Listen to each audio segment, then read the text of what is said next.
আসসালামু আলাইকুম। তো দেখুন চাষিরা কত কষ্ট করে ফসল বোনে, কিন্তু দেখুন এই যে শিলা বৃষ্টিতে লাল শাকগুলো সব নষ্ট করে ফেলছে।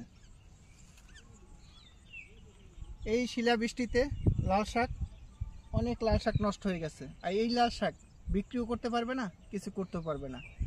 তো প্রিয় দর্শক, দেখুন যে চাষিরা কত কষ্ট করার পরও তারা সেই ন্যায্য দামটা হারাই ফেললো এই শিলা বৃষ্টিতে।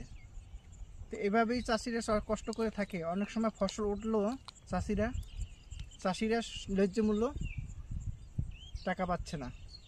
তো চাষিরা যাতে ন্যায্য মূল্য টাকা পায়, এর জন্য যেন আমরা সবাই কাছে আন্তরিকভাবে বলতেছি যে সেই জিনিসটা আমরা সবাই যেন চাষিদের কাছ থেকে 3 টাকার জিনিস যেন 1 টাকা বাড়তি দিয়ে কিনে, তাহলে চাষিরা ন্যায্য দামটা পাবে।